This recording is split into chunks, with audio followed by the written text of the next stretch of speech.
Welcome back to the Bosshole Chronicles, everyone. This is your host, John Brewer. Nice to have you here this week.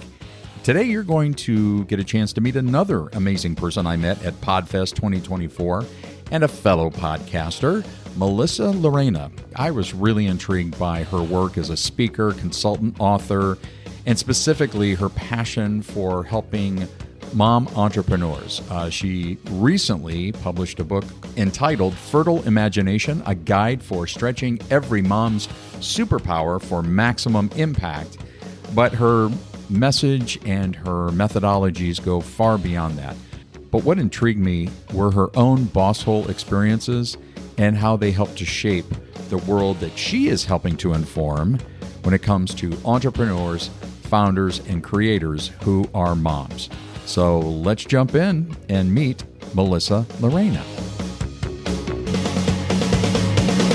The Bosshole Chronicles are brought to you by real.good.ventures, the talent optimization firm helping organizations diagnose their most critical people and execution issues with world-class analytics.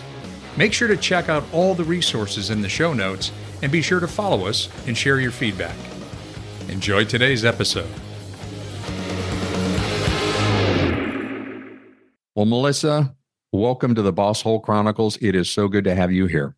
I am so excited that someone had the courage to call this the Bosshole Chronicles. I just had to mention that. Thank you, John. I love being here with a fellow podcaster. This is going to be a really great conversation. Yep, I agree. And our listeners know from the intro that you and I met at PodFest this year. Great conference, great community of fellow podcasters. And when you and I started talking, and I started learning more about your work, and your work, it's not your work, it's really your mission. And I thought, oh my gosh, the Bosshole Transformation Nation needs to hear from Melissa. And we're going to hear about your book. And by the way, everybody go into the show notes, all of the links that you will want from Melissa, including to the book and her current activities will be there. So go there. But take us back a little bit, if you will, Melissa, that what really a little bit more about your journey that brought you to this place of really helping working moms or moms, if you will, that have this amazing capacity for the work world, realize that. So just walk us through that a little bit. Thank you. So I would say my journey started very, very early in the sense that unlike maybe a lot of individuals, I mean, I saw corporate cubicles when I was 17. I worked for Chase Manhattan Bank at the time, and I was exposed to so many working moms. And as you might recall in your own career journey, you know, those early days were very, very open. We see possibilities in the world of work and corporations as places that, you know, give you a lifestyle that you can feel proud of and excited about.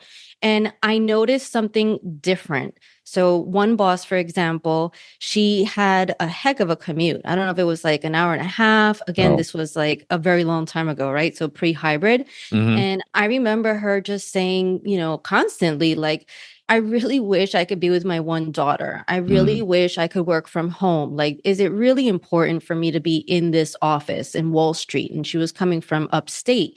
And it was interesting because I kind of felt like her life situation was making her a bit of a boss hole, you know? Okay. So think about that. You know, that was my first sort of exposure to, this is what happens when a working mom feels that inner conflict.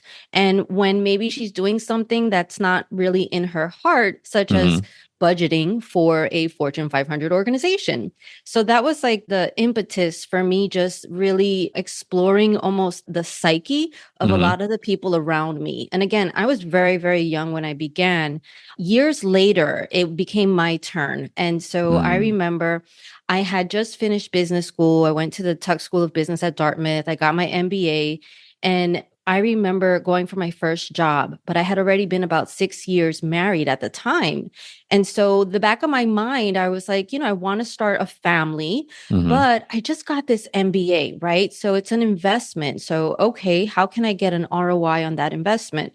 And when I was working on the agency side, again, this was quite some time ago, about 2010, if you could imagine. I remember being pregnant, being huge. And I remember someone saying under their breath, wow, she's gonna burst, right? Super insensitive, Yeah. but and a bit of Yeah. a boss hole thing to say. Yeah. Yeah. It's like going back to Mad Men, that era, although 100%. it was 2010. Yeah. So that was the interesting bit. Like for me, I was like, okay, first child, big belly, small frame, but on agency hours. So Yeah. working life at an ad agency in downtown Brooklyn is very, very ruthless. You Mm. have to be present when the client calls you.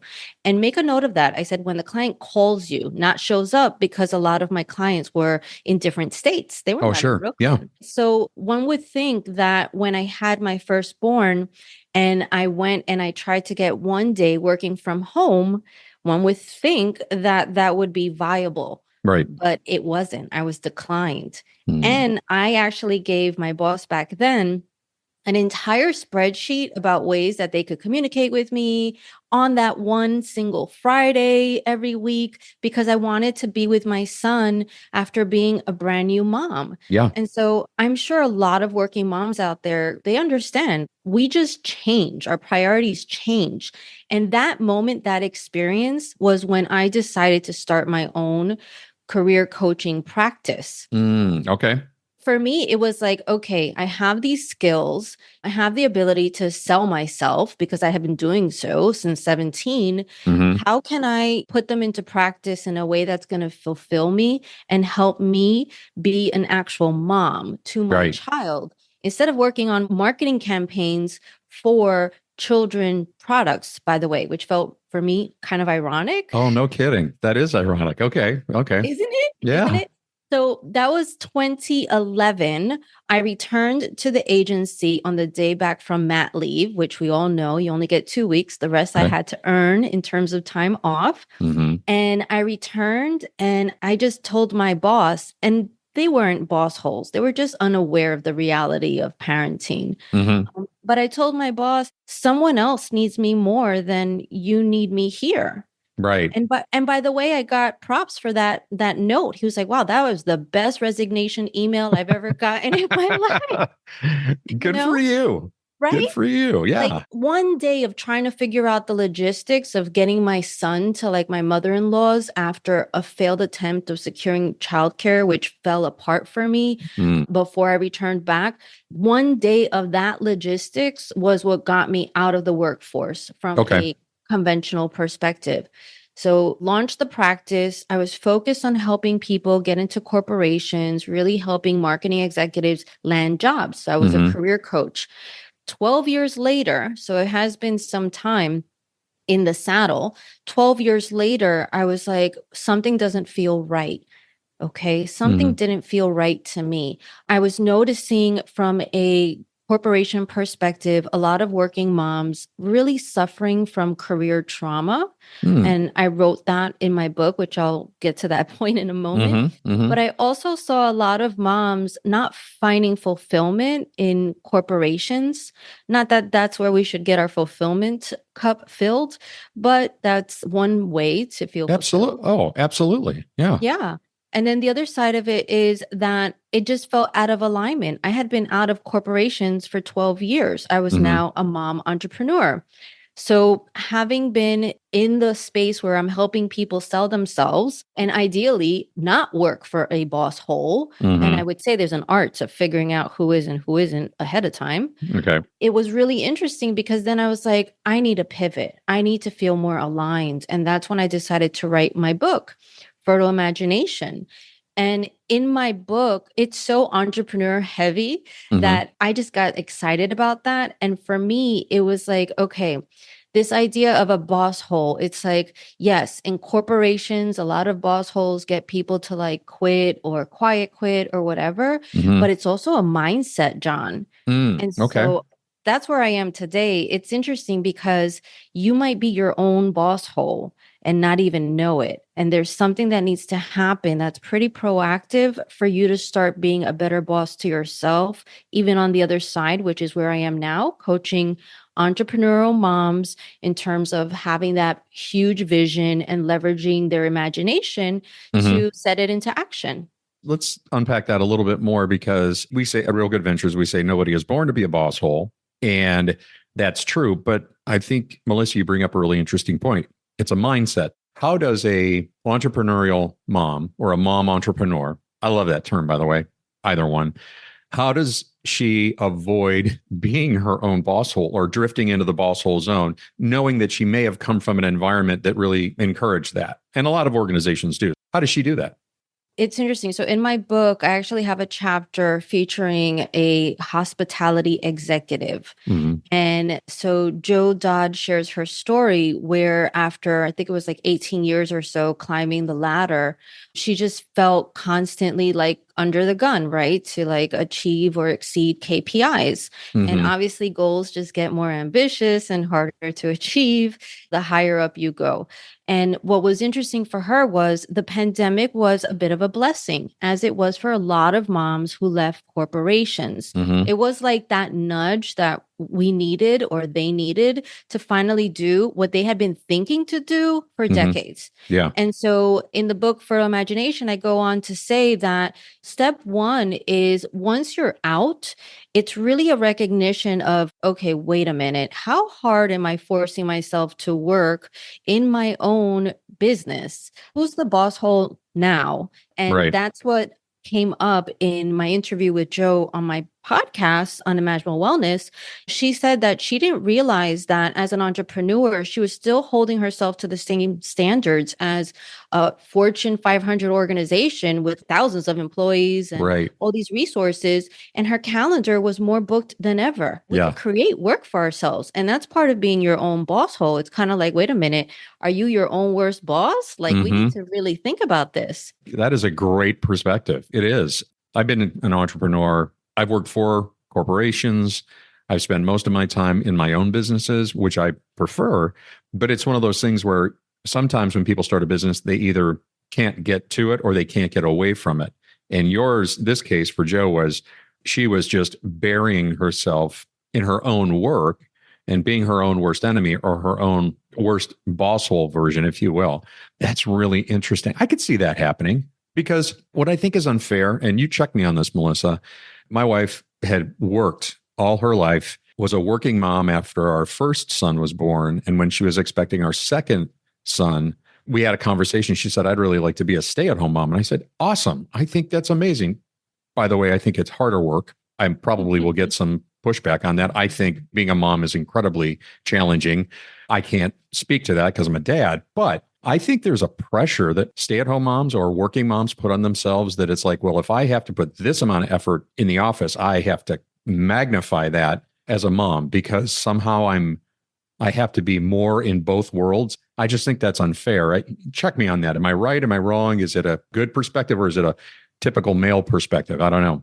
Here's where I net out on that. So a lot of the world talks about ROI, right? And that's totally acceptable in business world, business language. And what I propose to my clients is this whole idea of MROI.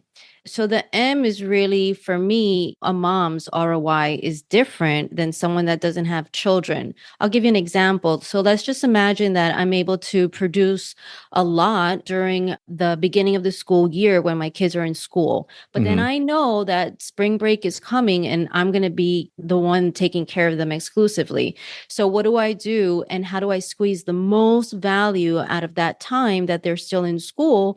And for me, that's where I start thinking about things from a M equals ROI kind of perspective. So I'm thinking, okay, not only do I have to squeeze the value out of this time, but then also I have to overcompensate for the time away from my children. So whatever it is that I'm doing, it better matter. Right. Sometimes it's good because it makes you more courageous, because if you show up to a networking event, as an example, and you know that you had to get childcare, or that the nighttime routine is not going to go as planned if the dad took the lead, then you're going to really try to squeeze the juice out of the moment in the experience. But the pressure is what leads to burnout. It's kind of like, okay, I just paid for childcare. I just went out there and I was pitching myself and I didn't get the sale. And it's like, you're going to go and bust your petunias until you get your money back for Right. not only the services and products you deliver, but also the childcare you had to pay for, and also cover the whole mom guilt that you may have felt for not being with your child that evening. So Right. there's this like added pressure that's not just black and white spreadsheet, but it's also emotional as well. With all of that, all of those different facets you mentioned, this is really pointing to the work you're doing currently, right? Tell our listeners a little bit more about the current work. And thank you for that. I think this context is amazing and very helpful. But you're starting to create cohorts, if you will, of mom entrepreneurs and the like. Tell us a little bit more about that. I'm so excited about that. So, what I'm doing is bringing the concepts from my book, Fertile Imagination, to life. And so, I have a 9-week group coaching program where the idea is to help visionary mom entrepreneurs. So, there's a difference that I just want to make clear. Some moms, they're in entrepreneurship and they have businesses more because they want to do something to keep their skills sharp, not so much to build an empire or something that they can feel like incredibly proud of and hand over to their kids. For example, Okay. I right now at my life stage, because my kids are in school, I really want to be around these big thinkers, visionary mom entrepreneurs who are all in, but don't want to die on their way to making their vision a reality. Right. And what I Right. mean by that is, we want to bubble wrap our mental health, which is a lot of what I talk about on my own podcast. All this to say, the work that I do, it's really about optimizing a mom's time. So let's imagine that you have a visionary mom entrepreneur who has a really big vision, but she has a child and she had a career pause before that. How can we not feel left behind or like we were penalized for choosing our family at a certain stage? Yeah. This is my answer to that. My answer is about hyper networking, basically, which is what I did to stay in the game. So in my book, Fertile Imagination, there are really big names that I hyper networked with so that I was able to boost my own credibility, stay in the game, be relevant, which that's a challenge. A lot of moms who even leave they don't feel relevant. And I was also able to garner the insights of people that were light years ahead of me. So as a mom, if I have to pause as an example during spring break to care for my child, which is my choice, other moms have full support systems, right? Right. But for me, I haven't chosen that path yet. Trust me, I'm on the brink. But for moms that are choosing to mother in my way, you need those mentors that are not just like you, just guessing our way through entrepreneurship, but people Right. that are like way ahead and can pull you up because maybe you have to go at entrepreneurship a little more slowly or in different phases that align with motherhood, because sometimes your kids need you a lot and sometimes they need you less. So why not include that in our business plans and play up to the idea that other people want to help moms? So I have found what is harder is for moms to ask for this kind of help. Like we'll ask for help when it comes to our kids, but somehow it's like we don't ask for help for our own ambitions and dreams. And I want to change the conversation. We need a village for both things. And you're fully justified in seeking that sort of support. Yeah. That reminds me, a couple of weeks ago when we just had a little preliminary conversation about the moms that feel trapped, that they may be working for an organization that actually is quite understanding and flexible and appreciates that a working mom has duties outside of the office, and they honor that. But that sometimes feels like a little bit of a trap. To me, it almost sounds, Melissa, like if a mom entrepreneur is not careful, she can see things as a trap. And you're trying to say, there's so many ways to break away from that, whether you're still working in an organization, whether you're starting your own business. And as a parent, you know that there are different seasons of parenting. When they're super little, totally different than when they're in middle school or they're in high school and you have more freedom. It sounds to me like you are really wanting to help these moms avoid the pitfalls wherever they may be, wherever they may find themselves, but also really say, there is no reason that you can't be fulfilled in both worlds. in being a mom and being able to bring forward your expertise, your skills, even your passions to a degree. You're kind of helping to break that old mindset to a degree. Exactly that. And in the book, I call it like a cultural glass ceiling. So a lot of us, when we're born and raised by a myriad of different moms or grandmothers or aunts and all of that, get a sensation that playing this particular role of a mom has to look a certain way, right? And so then we trap ourselves by basically saying, okay, I'm going to have those color coordinated family photo shoot Christmas cards every single year. Right. No joke. I Yeah. mean, those are the stakes right now, as far as I see them, like things that we hold ourselves up to that maybe we never really wanted, to be honest.